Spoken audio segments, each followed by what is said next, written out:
Bien. Bueno, hoy vamos a arrancar con el tema 4, ¿sí? Que es la codificación de línea. Ya hemos visto anteriormente, diferentes codificación de fuente, ¿sí? Hemos visto detección y corrección de errores. Y ahora vamos a empezar con la codificación de línea, que según nuestro diagramita, que ya lo veníamos viendo, ocuparía parte de lo que hace la codificación del canal, ¿sí? Ya hemos visto originalmente la codificación de fuente y anteriormente. Y ahora vamos a atacar más que nada la parte de la codificación de canal. Ya hemos visto una parte de esta, cuando hemos visto los códigos para generar, para poder detectar y corregir errores, que es lo que veníamos viendo en el tema anterior. Ya hemos hablado de esto, haciendo un repaso de las primeras clases, donde decíamos que la fuente, que es quien genera un mensaje, emite un mensaje que para el receptor o el destinatario es un mensaje aleatorio. ¿Sí? Ahora que yo le di el ejemplo de que se caía el ventilador. Si el mensaje para mi receptor no es algo aleatorio, no tiene sentido que me mande el mensaje. ¿Sí? Entonces, la comunicación de datos se basa en que, ¿por qué necesito transmitir un mensaje? Porque ese mensaje para el destinatario es desconocido o aleatorio. Si no fuese aleatorio, no habría nada que transmitir.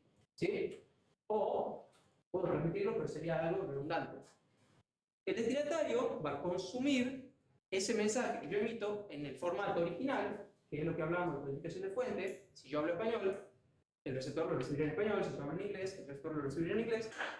Y una fuente discreta en tiempo y amplitud tiene un alfabeto compuesto por un número finito de símbolos. ¿Sí? Yo puedo tener, no tengo infinitos símbolos como en una fuente analógica, sino que en este caso voy a tener una fuente discreta donde tengo m símbolos y una tasa de transferencia de R bits por segundo. ¿Sí? ¿Se acuerdan lo que eran los símbolos? Hemos hablado de las diferentes codificaciones, ¿verdad? Hemos hablado de ASCII, hemos hablado de UTF. Ok. Bien. El canal, por donde nosotros vamos a transmitir, no respeta esta naturaleza discreta. ¿Sí? Supongamos que usted puede transmitir un mensaje por aire. La naturaleza del medio en el cual voy a transmitir el mensaje, el canal, es analógico. ¿Sí? O sea que tiene alteraciones analógicas, tiene fluidos analógicos, no es discreto en el tiempo. El tiempo de la naturaleza es analógico, ¿verdad? Entonces, como el canal es inherentemente analógico, introduce distorsión en el mensaje que se transmite. La primera distorsión que tenemos, ¿cuál es? La atenuación. ¿Saben lo que es la atenuación, verdad? Cuando yo emito un mensaje, el mensaje se va atenuando en función de la distancia a la cual recibo el mensaje.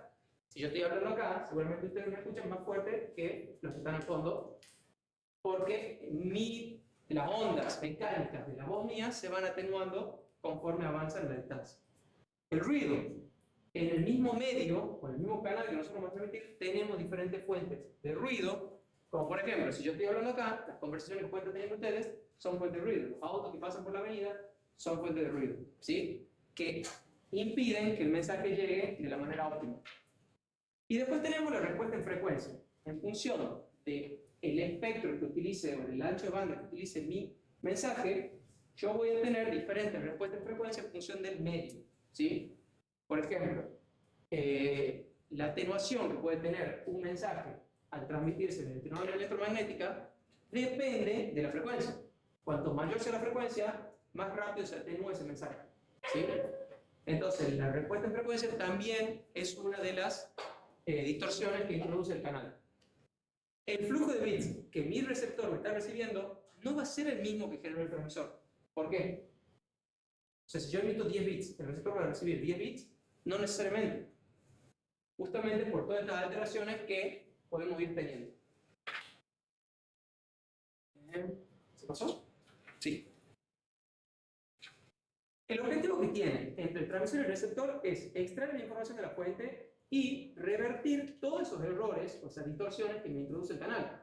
O sea, el objetivo entre el transmisor y el receptor es que el mensaje llegue intacto al receptor, ¿sí? Si mi transmisor dijo azul, que el receptor reciba azul y no reciba amarillo, ¿sí? Porque va a pintar la pared de un color que no me gusta.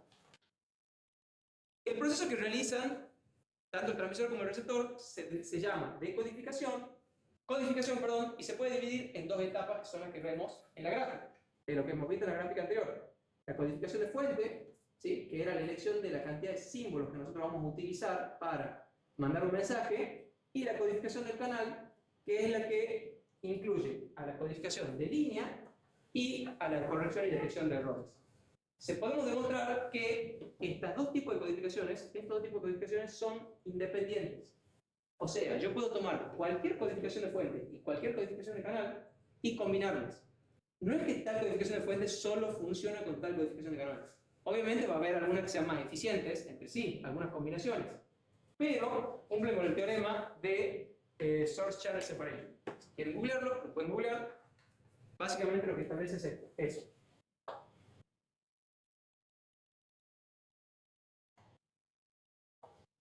Como estaba diciendo, la codificación la dividimos en, por un lado, codificación de fuente, por el otro, codificación de canal. La codificación de canal, que es la que vamos a ver ahora, debe revertir los cambios introducidos por el canal al transmitir el mensaje.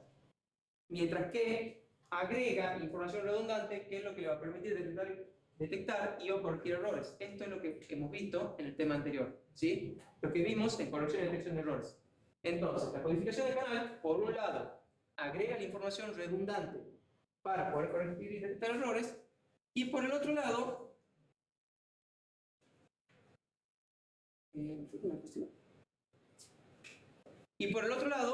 va a generar, va a transmitir el mensaje de alguna manera que permita detectarlo de manera más eficiente al ser transmitido por el canal.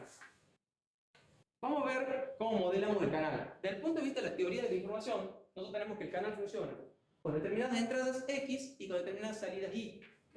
Va a recibir y devolver símbolos y lo podemos caracterizar a través de una función P de IX. Es un modelo distinto al que se utiliza cuando se analiza la capa física del canal. Veamos un ejemplo para que se entienda de lo que estoy hablando. Un canal binario sin ruido es el siguiente. Siempre que ingrese un 0, a la salida recibo un 0. Siempre que ingreso un 1, a la salida recibo un 1. Siempre sería un canal ideal, donde yo no tengo ningún ruido. Ahora, ¿qué pasa cuando yo tengo ruido? Siempre que ingreso un 1, un 0,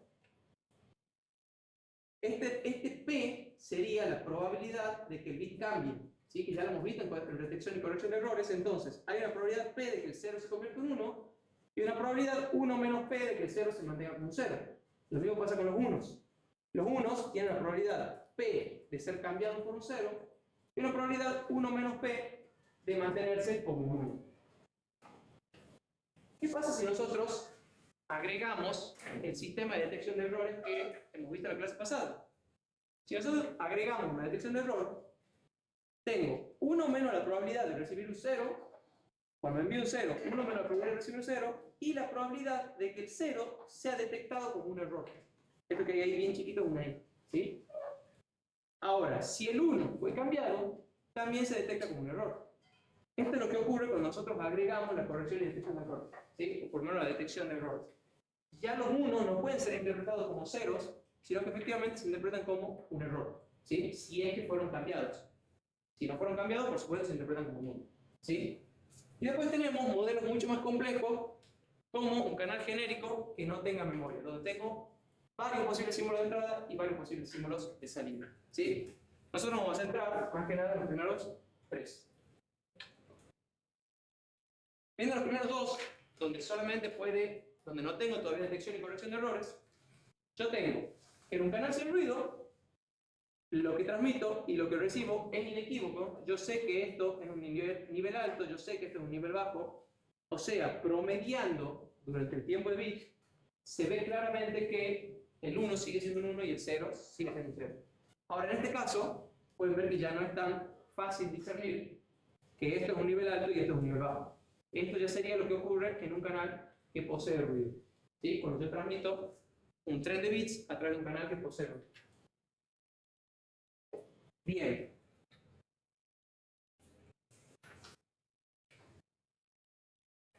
Para modelar el canal, vamos a ir viendo que anteriormente se creía que no era posible, o sea, no había forma de enviar un mensaje sin tener errores, dado un determinado ruido en el canal.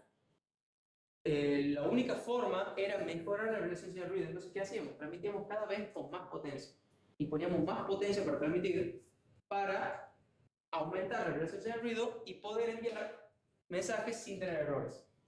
Según Shannon, se demostró que sí es posible siempre que la velocidad de transmisión R no supere un valor máximo C que se estableció de la siguiente manera.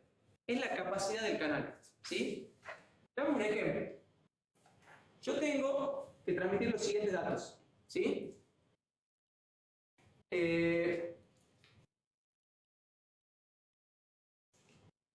¿Cómo estás? Tengo que enviar el primer mensaje. Si transmito estos datos, este tren de datos de bits D, y recibo determinado número de errores, ¿sí? Por cada 16 veces que yo transmito el bit C, yo recibo estos 6, perdón, errores. Entonces, si yo transmitiera a una velocidad superior a esa para poder compensar esos errores que están llegando por el canal, yo podría hacer un promedio de cuántas veces tengo que enviar un dato hasta que llegue bien, ¿sí? Supongo que yo mando un dato. Si lo mando una vez, haga el promedio de un tercio que llegue bien, de que llegue bien. Pero si yo lo mando 3 veces, esa promedio va bajando, ¿sí? Entonces, al repetir los mensajes o al bajar la velocidad hasta cierto punto, yo puedo asegurar que el mensaje va a llegar bien, dado que el ruido es aleatorio, ¿sí? Debería ser repetitivo y es posible promediarlo en función del tiempo. Entonces, en función del ruido que tenga el canal, se va a establecer una velocidad máxima a la cual yo puedo enviar, teniendo una mínima probabilidad de errores, ¿sí? Esto es lo que establece la capacidad del canal. Y por ejemplo, en el caso de un canal binario simétrico, se puede demostrar que la capacidad va a ser 1 más P, ¿sí? Donde P es la probabilidad de error, por el logaritmo en base 2 de P más 1 menos P y toda esa ecuación, donde la capacidad sería 1 menos H de la probabilidad, donde H, ya lo habíamos visto antes que era H. No, no tenía que ver, no. Era la entropía, ¿sí? La entropía del canal, ¿se acuerdan?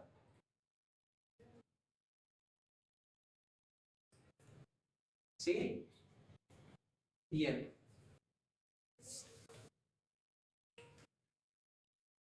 Entonces, las características físicas del canal van a determinar los requerimientos de cómo debería ser la transmisión a través del mismo. Tenemos diferentes canales, ¿sí? Si el canal es un cable, podemos transmitir corriente por el mismo. Si el canal fuera una fibra óptica, vamos a emitir luz, vamos a transmitir con luz. Si el canal fuera aire, podemos emitir una onda electromagnética o una onda mecánica, ¿sí? Como cuando estamos hablando. O también podría ser una transmisión infrarroja a través del aire, ¿sí? Que en realidad infrarrojo, como ya saben, sigue siendo una onda electromagnética, ¿sí? Solo que es luz, está dentro del espectro visible. Sea como sea, el canal siempre va a ser recomendable utilizar una modulación de base. ¿Por qué? Veamos. Cuando nosotros transmitimos una señal por un canal, al transmitir en la modulación base siempre utilizamos el ancho de banda mínimo. Ya vamos a ver. En banda base se conocen como codificaciones de línea y son usualmente de frecuencias bajas. ¿Qué significa? ¿Se acuerdan en fundamentos de telecomunicaciones que hemos hablado ya de la banda base? Hemos hablado de la banda base y de la banda pasante. Banda pasante era cuando yo ya había modulado mi señal y estaba en una alta frecuencia. Mientras que banda base era cuando yo transmitía el mensaje tal cual como se generó. Si yo transmito voz, ¿sí? Que les di el ejemplo del árbol magnético en su momento, se transmite a una muy baja frecuencia, pero desde el punto de vista electromagnético es ineficiente. ¿Por qué? Porque yo necesitaría una antena muy grande para poder transmitir una señal electromagnética de tan baja frecuencia, ¿sí? Entonces se modulaba. Ahora, a la hora de enviar datos, las frecuencias ya son bastante altas y, por otro lado, muchas veces transmite por cables los datos. Entonces, si voy a transmitir por cables, es mejor transmitir en banda base. En este caso no es necesario generar una modulación. Los datos a transmitir los vamos a enviar por la misma señal. No necesito una portadora para poder generar la señal transmitida, ¿sí? Yo simplemente los datos los transmito. Eso sería enviar en banda base. Usualmente se utiliza una comunicación serie donde el canal tiene un solo conductor y los bits se envían uno a continuación del otro. Antes se utilizaban comunicaciones en paralelo, ¿sí? Donde yo tenía varios cables y cada cable llevaba un bit. ¿Alguna vez han visto los cables cinta que se utilizaban antes? Bueno, esos cables llevaban cada cable un bit, ¿sí? Era más rápido en su momento, pero por supuesto era mucho más costoso. Ahora que la velocidad de los componentes aumentó bastante, ya no es necesario tener una comunicación paralelo para alcanzar velocidades aceptables. Se puede utilizar una comunicación serie, que es mucho más económica desde el punto de vista de la infraestructura de hardware, o sea, los cables, los conectores, etc. ¿Sí? Además que imagínense, si con un HDMI así estamos teniendo problemas de que tiene peso, imagínense con un cable cinta así, que solían tener pestañitas, orejas y todo que lo agarre para que justamente no haga peso. ¿Sí? Bien. En las transmisiones digitales, lo que nosotros vamos a transmitir son secuencias de pulso de tensión discretos y discontinuos. O sea, yo no tengo una tensión continua, sino que voy a tener un 1, un nivel de tensión para el 1 y un nivel de tensión para el 0. ¿Sí? Entonces, la tensión va a ser discontinua. Esto se llama tren de pulsos o bitstream, ¿sí? A lo que yo voy a transmitir en serie. Cada pulso va a ser un elemento de señal. ¿Se acuerdan que era un elemento de señal? Como visto al principio.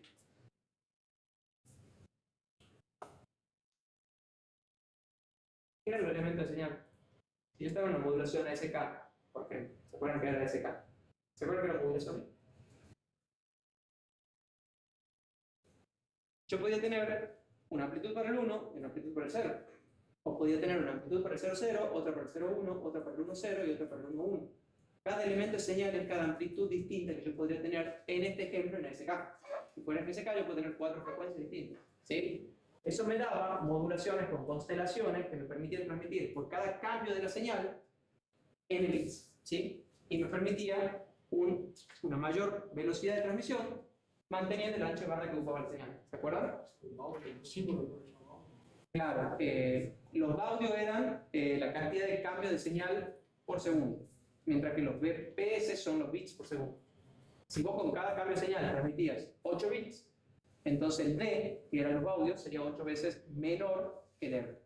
¿Sí? Bien.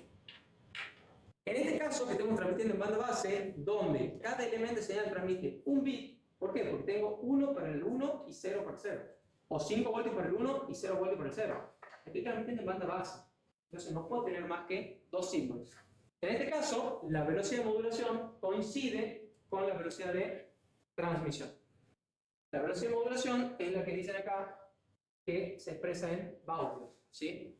Mientras que la velocidad de transmisión es el R, se mide en bits por segundo. Bien. La ausencia de una alta frecuencia, ¿qué va a permitir? Disminuir el ancho de banda que requiere la señal para la misma velocidad de transmisión. Al transmitir los bits a la misma frecuencia que se generan, la frecuencia máxima que yo necesito es la frecuencia máxima del bit. En cambio, si esos bits yo los modulo en AM, ustedes ya saben, en ASK, ya saben que el ancho de banda va a ser 2 veces la frecuencia máxima de la moduladora. Si es en FSK o en PSK, depende también del delta de F y depende de varios otros parámetros, ¿sí? Entonces, al transmitir en banda base, el ancho de banda ocupado por la señal es mínimo. La ausencia de la componente continua va a permitir acoplar las señales por transformador. Cuando yo esté transmitiendo, yo puedo tener transformadores que acoplen la señal para generar aislamiento, ¿sí? ¿Para qué generamos aislamiento? Bueno, por una seguridad eléctrica. Ustedes saben que si cae un rayo en algún lugar puede quemar todo lo que no esté aislado. En cambio, si yo tengo aislación, ¿sí? Con transformadores, todo lo que hay del otro lado del transformador se salva, idealmente, ¿sí? Hasta cierto rango, por supuesto, cierta tolerancia. Bien. La concentración de la potencia que vamos a transmitir en la parte central del ancho de banda va a disminuir, disminuye los efectos del ancho de banda reducido. O sea, al tener un ancho de banda tan reducido, esto podría generar efectos perjudiciales, pero como toda la potencia se concentra en el centro del ancho de banda, ¿por qué? Porque estadísticamente debería haber cambios a la misma velocidad y debemos tener una frecuencia relativamente constante. Eso evita que tengamos problemas de que el ancho de banda es muy pequeño. ¿Qué otros factores necesitamos para poder transmitir en banda base? La sincronización de los relojes, del receptor y del transmisor. Normalmente se realiza a través de la misma señal, en algunos tipos de codificaciones, en otros no. Tenemos inmunidad al ruido o interferencias. Algunas codificaciones pueden ser más inmunes al ruido que otras, ya vamos a ver. Y también vamos a tener diferentes costos y complejidad en función de qué codificación utilicemos. Algunas codificaciones pueden ser más complejas, por lo tanto los circuitos pueden ser más costosos para implementarlas que otras, ¿sí? La idea es buscar el balance entre qué es lo que me conviene para transmitir por inmunidad al ruido, por diferentes factores que tengan para la detección, pero que no sea tan costoso de generar como para que ya se me vuelva contraproducente. Las codificaciones en línea efectivamente van a ser diferentes patrones de tensión, corriente o fotones que representen esos datos digitales que yo estoy queriendo enviar. ¿Por qué agregamos fotones? Bueno, porque pueden ser fibra óptica, ¿sí? Yo estoy pudiendo querer transmitir o por fibra óptica o por infrarrojo, ¿sí?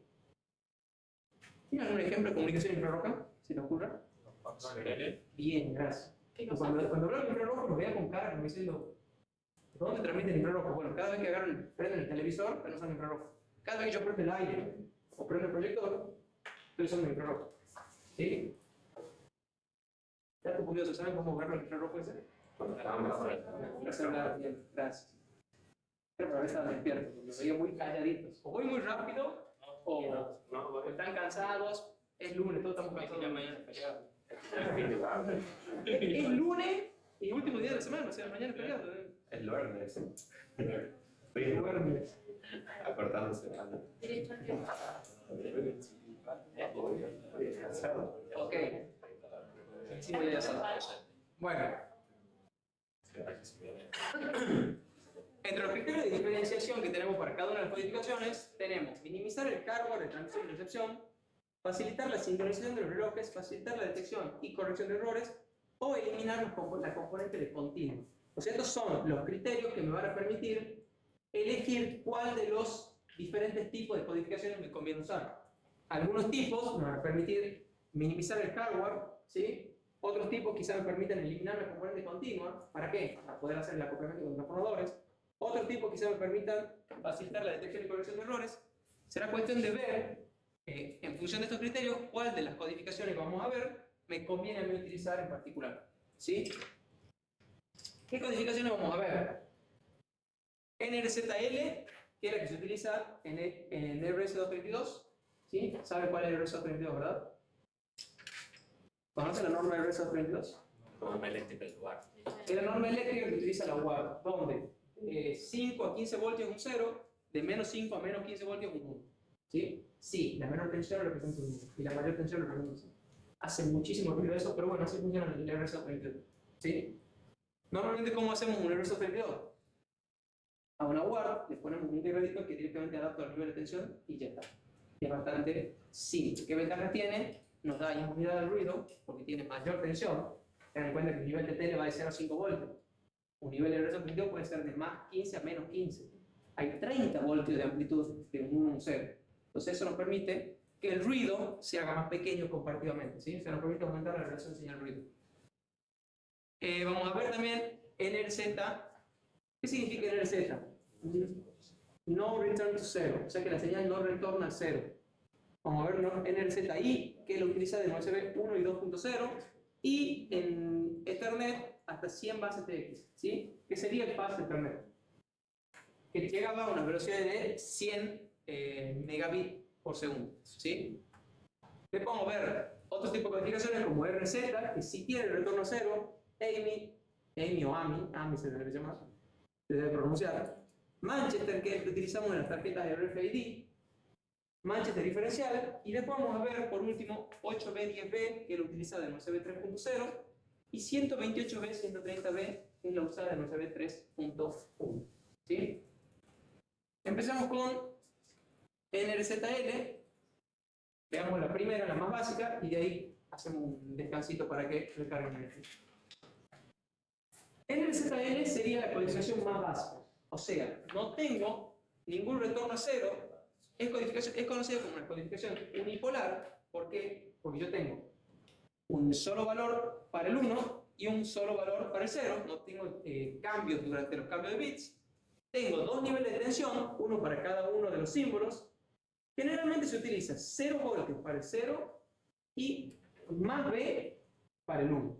¿Sí? Esto sería lo que tenemos en cualquier puerto serie de un microcontrolador, donde yo tengo, si el micro se alimenta con 3,3 voltios para el 1, 0 para el 0.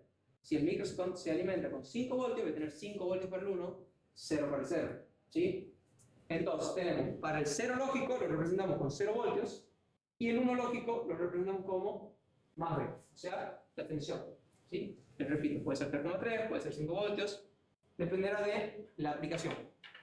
Y el nivel de tensión se mantiene constante durante todo el bit. ¿Qué significa esto? Que no vuelve a 0 a mitad del bit.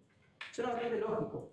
¿Sí? O sea, ¿por qué volvería a 0 a la mitad del bit si todavía tengo un 1? Bueno, ya vamos a ver que en otras codificaciones sí hay un retorno a 0 y tiene bastantes utilidades que tenga ese retorno a 0. ¿Sí? Bien. ¿Qué ventajas y desventajas tiene el NRZL? Por un lado, tiene un alto nivel de continuo.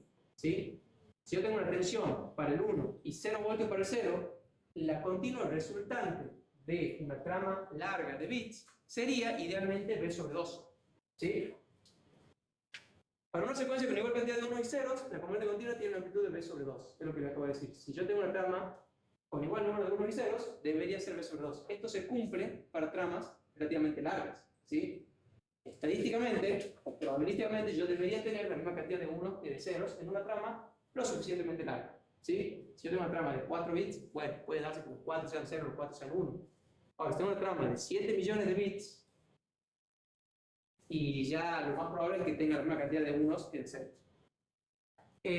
Ocupa un amplio ancho de banda desde 0 Hz continua, digamos, hasta la mitad de la velocidad de transmisión para una secuencia alternada de 0 y 1.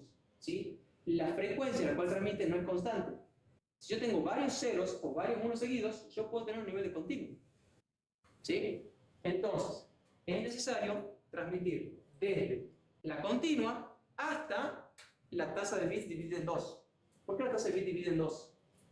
Si yo tengo un 0 y un 1, eso lo idealizábamos como si fuera una senoidal, pero ahí tiene una señal cuadrada, ¿verdad? Entonces, la frecuencia máxima para poder transmitir un tren alternado de 1 y 0 sería la frecuencia del bit sobre 2. Recuerda que eso lo vimos en FT, ¿sí? ¿Cómo? Nyquist. Nyquist, sí. ¿Se acuerdan? Sí. Sí, pero hay algunos sí que los notan medio dudosos. Bien. Por otro lado, no tiene sincronización. No hay cambio de tensión para secuencias de ceros o de unos continuos. O sea, si yo tengo varios ceros continuos o varios unos continuos, no hay cambio de tensión. Entonces, no hay algo que me permita sincronizar los relojes del transmisor y del receptor. ¿Sí? Si yo transmito 100 ceros seguidos y una de las estaciones tiene una variación de tiempo, de velocidad del 2% respecto de la otra, en vez de recibir 100 bits, cree que recibe 98. ¿Sí? O quizás cree que recibe 102. ¿Por qué? Porque no están los flancos para decirle, che, mira, el bit dura esto. Acomodate, ¿sí? Acomodate el clock. ¿Entiendes? Entonces, una de las mayores ventajas del NRZL es que no tiene ningún sistema para mantener el sincronismo de los relojes entre el transmisor y el receptor. Y por otro lado, la señal tiene una polaridad. ¿Qué significa que tenga una polaridad? Que solamente tengo valores positivos de tensión, ¿sí? ¿Estamos? O sea, eso puede ser una desventaja o una ventaja en realidad, porque yo puedo alimentarlo con una fuente simple, no necesito fuente partida para generar valores positivos y negativos de tensión. Aclaración, RS232 con los integrados más nuevos, que deben tener ya apenas 80 años en el mercado, no necesita una fuente de partida para generar niveles negativos, ¿sí? El MAX232 nos permite generar tensiones tanto positivas como negativas, alimentándolo solamente con 5 voltios, ¿sí? Entonces podemos tener una comunicación bipolar, porque tengo tensiones positivas y negativas, a partir de una alimentación unipolar. Entonces esto tampoco sería tanto problema que yo requiero en algún momento un valor de tensiones, digamos, bipolar, tengan valores positivos y negativos. Bien. La otra codificación que se nos presenta es sin retorno a cero, pero invertido. En este caso, se va a mantener el nivel de tensión constante durante el intervalo del bit. Los datos se representan por cambios en la señal y no por niveles. Y un 0 se lo vamos a codificar por la continuidad de la señal y un 1 por la presencia de una transición al inicio del bit. ¿Qué significa esto? En vez de tener 5 voltios para el 1 y 0 voltios para el 0, cuando yo tenga ceros, mantengo la tensión. Cuando yo tenga unos, cambio. ¿Qué significa? Si yo tengo un solo 1, la tensión, y después tengo varios ceros, la tensión queda en 5 voltios. No vuelve a bajar al próximo 0. Ahora, si tengo varios 1 seguidos, voy a tener transiciones constantes, pero si tengo varios 0 seguidos, no tengo transiciones. ¿Se entiende? Este será un ejemplo de la comparación entre el NRZL y el NRZI. Fíjense que cuando hay un 1 hay una transición y después se mantiene porque hay ceros. Cuando tengo otro 1, hay otra transición porque tuve dos 1 seguidos y se vuelve a mantener porque tengo 3 ceros. Hasta que vuelvo a tener otro 1 y otro 1. ¿Sí? Comparativamente, esta me genera más transiciones cuando hay cambios de bits y esta me genera más transiciones cuando hay más 1. ¿Sí? NRZI es un poco más segura para la detección de transiciones. Tiene la ventaja de que es más fácil detectar las transiciones que los niveles. ¿Sí? Si yo mantengo un nivel alto mucho tiempo, es posible que si había algún capacitor en el medio, si había algún acople con transformador, eso se vaya descargando y en algún momento ese 1 se convierte en un 0. ¿Sí? En cambio, las transiciones son más fáciles de detectar que los niveles de tensión. Es más fácil de detectar cuando hay un flanco, ¿sí? Que cuando efectivamente yo tengo un nivel u otro. Es un sistema más complejo para transmitir. La señal, en este caso, no va a estar polarizada y el resto de características son muy similares a las que veíamos con NRZL. ¿Sí? Bien. Una pausa, así seguimos con RZ. ¿Se despiertan un poco?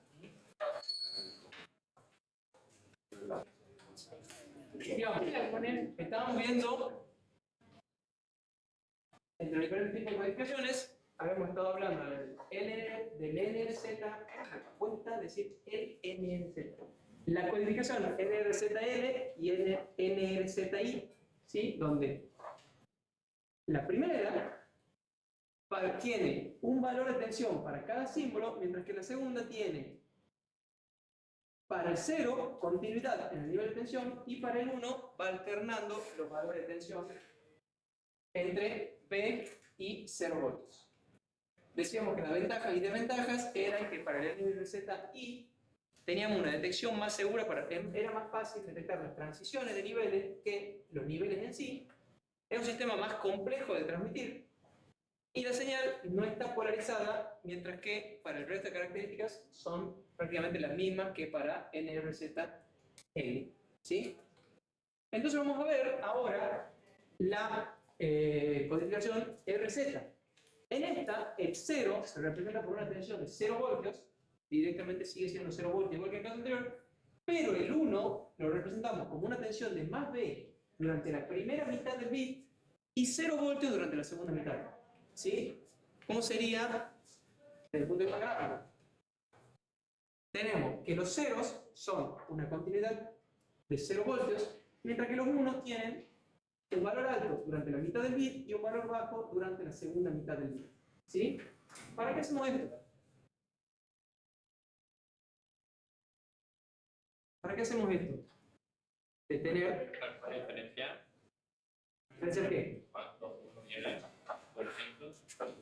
También Sería una cosa, sería una de las ventajas. usamos contamos en cero. Claro, tenemos un nivel de continuo más bajo. ¿Sí? En este caso, estadísticamente, para la misma cantidad de 0 que de 1, el nivel de continuo sería B sobre 4, ¿sí? En vez de B sobre 2.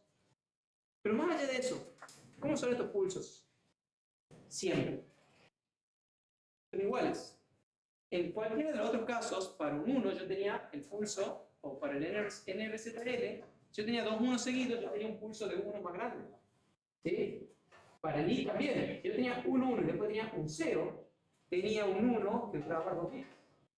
En este caso, todos los pulsos siempre van a tener el mismo ancho. Siempre.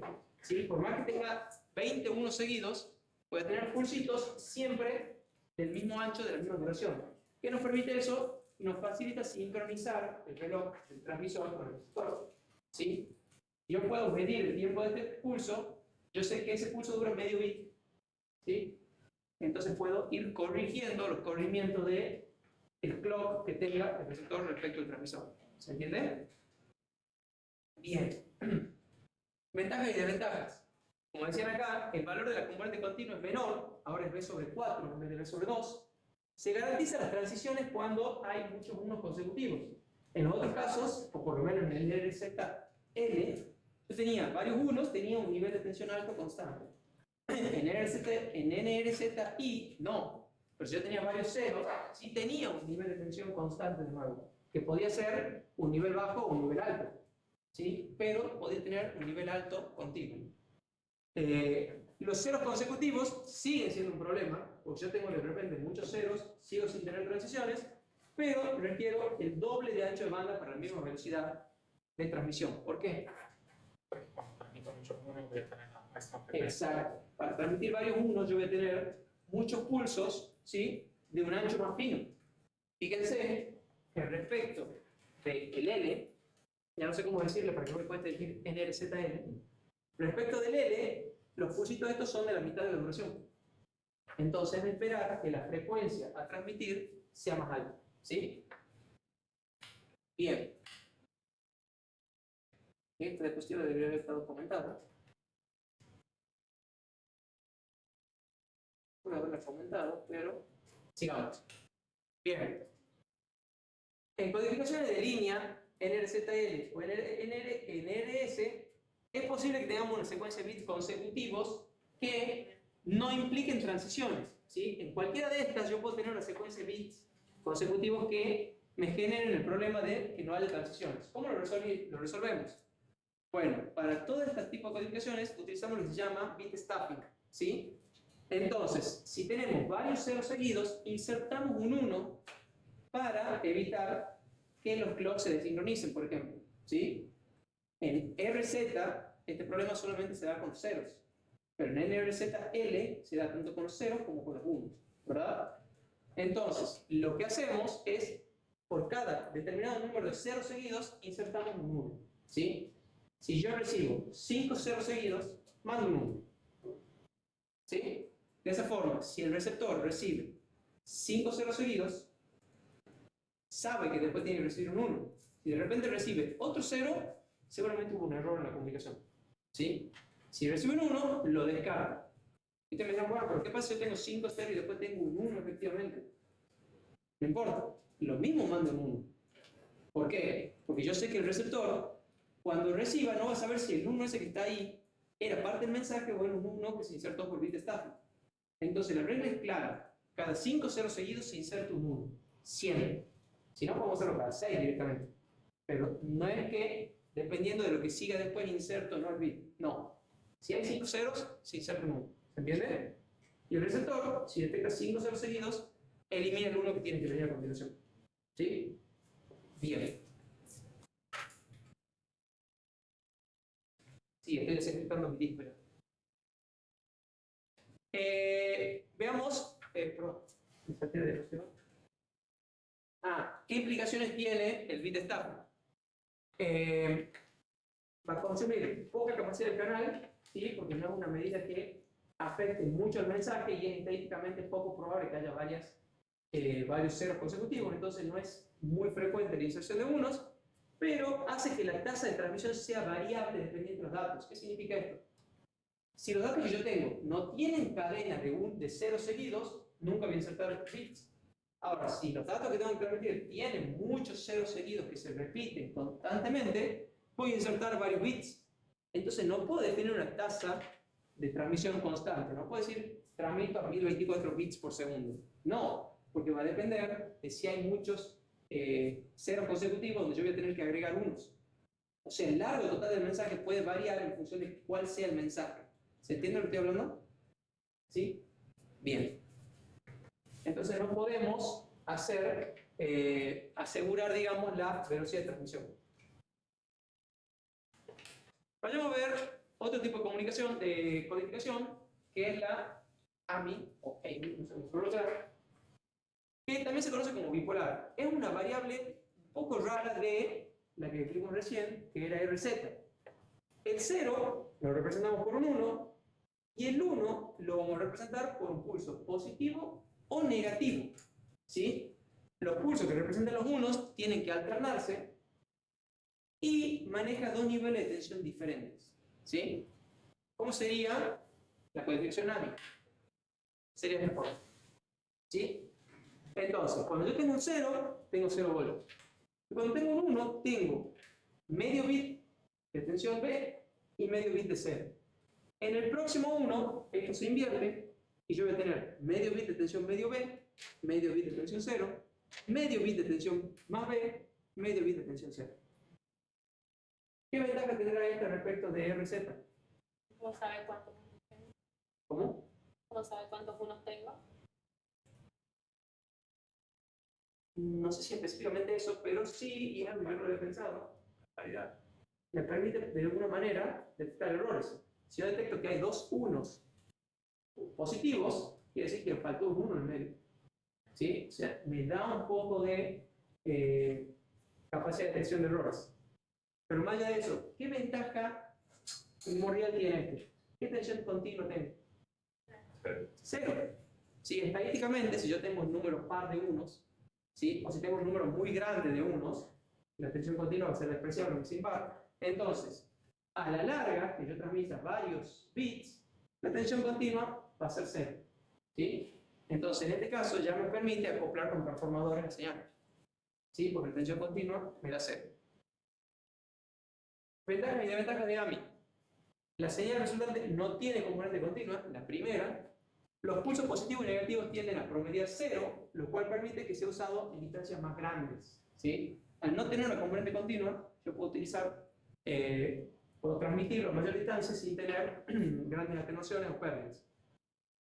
Al ser una variante de RZ, sigue teniendo el problema de los ceros consecutivos. ¿Sí? Si yo de repente tengo varios ceros, de nuevo no voy a tener transiciones, no voy a tener un elemento que me permita mantener el sincronismo entre el clock del transmisor y del receptor. Si se reciben 7 ceros seguidos, por lo general se inserta un 1 adicional. ¿Sí? De esta manera evito esa falta de flancos que me puede permitir la desincronización. Permite la detección de errores si se reciben dos pulsos de la misma polaridad consecutivos. ¿Sí? Y como la señal puede tomar tres valores, puede tomar o más B, o 0, o menos B, yo debería transmitir 1,58 bits por baud. ¿Sí? Esto es lo que me define la capacidad del canal. Entonces, vamos a necesitar más potencia que para las señales que solamente tienen dos valores que normalmente se redondean aproximadamente 3 decibeles adicionales. ¿Sí? Para poder tener, para poder cumplir con la capacidad del canal para transmitir la señal. ¿Sí? Esa sería una de las desventajas primordiales que tiene. Y finalmente, podemos llegar a una de las codificaciones que más se utiliza hoy en día, que es la codificación Manchester. Esta comunicación es muy popular, se utiliza a día de hoy en muchas aplicaciones, como ser almacenamientos magnéticos, infrarrojo, ¿sí? Los controles remotos utilizan Manchester, RFID y NFC, y también se utilizan las primeras versiones de Ethernet. ¿Sí? Los datos se codifican con una transición en el centro del símbolo, y el bit 0 se representa como un flanco descendente, mientras que el 1 se representa como un flanco ascendente. ¿Sí? Este haría lo mismo que hacía RZ, pero lo hace tanto para el 0 como para el 1. ¿Sí? Veamos el ejemplo. Cuando yo tengo un 0, tengo un flanco descendente. Cuando yo tengo un 1, tengo un flanco ascendente, siempre en la mitad del bit. ¿Sí? Si yo tengo otro 0, tengo otro flanco descendente. Y si tengo otro 0, voy a necesitar subir para poder tener un flanco descendente. ¿Sí? Entonces, siempre midiendo a la mitad del bit, yo puedo detectar un flanco descendente para el 0 o un flanco ascendente para el 1. ¿Sí? ¿Lo ven? ¿Se entiende? Sí. Vienen unos... seguramente puedo con Arduino, vienen unos transmisores de 444 o 433 MHz, ¿sí? Que sirven para transmitir. Transmiten con ASK o OK. ¿Sí? ¿Qué problema tiene ASK o OK? Que lo hemos estudiado ya en FT. Si hay varios ceros, no transmite nada. ¿Sí? Entonces, ¿qué pasa si hay varios ceros? Los clocks, transmisor y receptor, se desincronizan. Esos modulitos se utilizan por lo general con la codificación mancha, para que yo asegure que sí o sí va a haber unos. Si yo tengo varios unos consecutivos, yo voy a tener que tener, como acá, voy a tener que tener los pulsitos, porque yo necesito bajar la tensión para poder hacer el flanco ascendente. Yo necesito que esto baje para poder hacer el siguiente flanco ascendente del 1. Y si tengo varios ceros consecutivos, ocurre lo mismo. Como el 0 es un flanco descendente, yo necesito volver al nivel alto de tensión para poder bajar y tener este flanco descendente, que es el del 0 siguiente. ¿Lo ven? Entonces, siempre voy a tener alternancia entre ceros y unos. Por eso se utiliza mucho para ese tipo de comunicaciones. ¿Sí? Y de hecho, para el RFID. ¿Sí? Yo también necesito que estén las fuentes sincronizadas para poder detectar los diferentes bits del mensaje. ¿Estamos? Bien. La siguiente codificación que vamos a ver es Manchester diferencial. En este caso, el valor que vamos a transmitir depende tanto del dato actual como del dato anterior. Se utilizan en los token rings, en SPDIF y en ADSL. ¿Saben qué es SPDIF? ¿No? Es una comunicación de audio digital. ¿Vieron la fibra óptica esa que viene para transmitir audio? ¿Vieron alguna vez? No. Sí, ¿verdad? ¿Alguien vio? Bien. La mayoría de los televisores, de hecho, este que tenemos aquí atrás de la pantalla seguramente tienen una salida que tiene una forma medio rara. ¿Para qué? Tiene una tapita y el conector tiene esta forma. ¿Sí?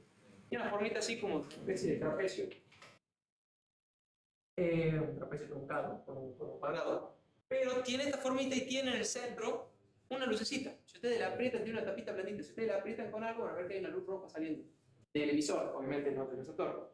Si es un televisor, va a tener eso. ¿Sí? Básicamente lleva un cable óptico, que es una fibra óptica, que se conecta ahí y va a un computer, un equipo de música, un equipo de audio, lo que sea. ¿Sí? Eso transmite con una modificación, con una modulación SPDIF, que utiliza codificación mancha. ¿Sí? Tiene la ventaja de que permite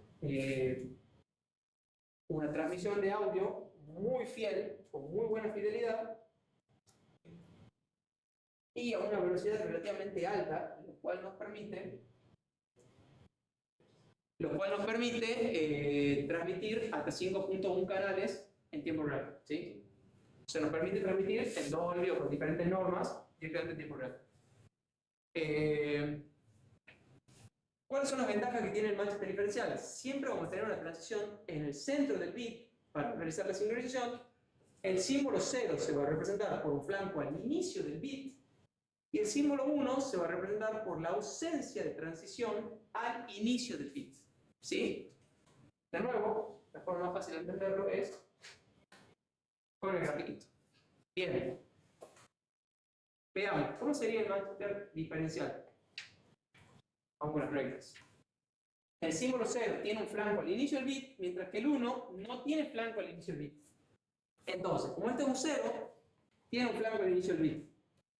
Depende del dato que yo haya tenido anterior. Si yo anteriormente hubiera tenido un nivel alto, este 0 se hubiera representado como un flanco aquí, ¿sí? Y luego hubiera subido, o sea, el símbolo se hubiera invertido. Por eso decimos que el símbolo que representa cada bit depende no solo del estado actual, del bit actual, sino del bit anterior también. Como este es un 0, tengo un flanco al inicio y luego tengo que tener el flanco opuesto, ¿sí? Porque tiene que haber transiciones siempre a la mitad del bit. Y el 1 no tiene transición al principio, pero sí la tiene al final, a la mitad del bit. ¿Sí? Tiene una transición a la mitad del bit. El siguiente 0 tiene un flanco al inicio, el siguiente 0 tiene un flanco al inicio, ¿sí? El 1 no tiene transición al inicio, sería acá, donde empieza este 1, ¿sí? El siguiente 1, repito, todos los bits tienen transición a la mitad del bit, ¿sí? Entonces cae el nivel. Fíjense que este 1 tiene nivel alto y nivel bajo, mientras que este otro 1 tiene nivel bajo y nivel alto, ¿sí? No es el mismo símbolo para cada bit. Por eso es que decimos que este tiene memoria, o depende del símbolo anterior, ¿sí? En cambio, en el Manchester común, todos los 1 se representaban como nivel bajo, nivel alto, nivel bajo, nivel alto, ¿sí? Desde el punto de vista de niveles, dependen del bit que yo tenía anteriormente. ¿Lo ven? Luego tenemos 3 ceros. Los ceros tienen que tener un flanco al inicio y un flanco a la mitad, flanco al inicio, flanco a la mitad, flanco al inicio, flanco a la mitad, y así consecutivamente, ¿sí? Básicamente se reconocen los ceros porque tienen pulsos más cortos y los 1 tienen pulsos más grandes, ¿sí? Bien. La codificación esta es bastante simple. ¿Por qué? Porque simplemente se obtiene a partir de un NRZ, haciendo una SOR entre una codificación NRZ y la señal de clock. Ustedes saben que la señal de clock tiene el doble de los bits, ¿sí? La señal de clock tiene que tener un 1 y un 0, o sea, un ciclo completo por cada bit, ¿sí? ¿Estamos? Entonces, si hago una SOR entre esa señal de clock y el NRZ, si hiciera una SOR entre esto y un tren de pulsos constantes de 1 y 0, obtengo efectivamente esto. Y entonces, la codificación es bastante simple para implementar el hardware. Simplemente una compuerta y listo, ¿sí? Requiere el doble de ancho de banda para la misma velocidad de transferencia que NRZ, lo mismo que sucede con todas las que tengan retorno a 0, ¿sí? Todas las codificaciones que tengan retorno, sí o sí requieren el doble de ancho de banda. Garantiza que haya información de sincronización en cada bit, no tiene ninguna componente continua, ¿sí? Idealmente, estadísticamente, no debería tener componente continua si tengo una trama lo suficientemente larga. Permite la detección de errores, ¿sí? ¿Por qué? Porque como depende del bit anterior, yo no puedo recibir cualquier tren de pulso, ¿sí? Hay una serie de códigos de estados que son aceptables y otros que no. Entonces ya de entrada me permite tener una detección de error. En el caso del Manchester diferencial, la señal no tiene polaridad, ¿sí? No importan los niveles, sino solamente las transiciones. Solamente me importa detectar si hay transición o no al inicio de cada bit. Y permite la transmisión aun cuando los cables se conecten al revés. ¿Por qué? Detalle interesante. Yo no me estoy fijando en el nivel. Si yo esta señal la diera vuelta completamente, el dato transmitido es exactamente el mismo. Si yo en vez de arrancar con un 1, hubiera arrancado con un 0, ¿sí? Yo hubiera arrancado con un 0 acá, el dato sería exactamente el mismo. Porque dependía del bit anterior. Entonces, si yo invierto los cables, ¿sí? No importa. Los datos se reciben exactamente igual, porque depende de si hay transición o no. No depende de si la transición fue de 0 a 1 o de 1 a 0, como en RZ. ¿Sí? En este caso, o en Manchester. De hecho, en Manchester yo no podría hacer lo mismo que estoy haciendo en este. ¿Sí? Por eso se llama Manchester diferencial. Porque funciona por la diferencia entre el 0 y el 1, por las transiciones que hay. ¿Sí? ¿Se entiende? Es una gran desventaja que tiene el Manchester diferencial. Y se utiliza también mucho en, ¿cómo se llama? Para transmisión magnética, digamos. Para transmisión como los RFID y esas cosas, donde posiblemente yo al tag lo puse al revés. Y eso de invertir la polaridad, cuando se escape la bobina, o sea, podría tener ese tipo de problemas. Entonces, es bastante utilizado también el Manchester diferencial. Bien.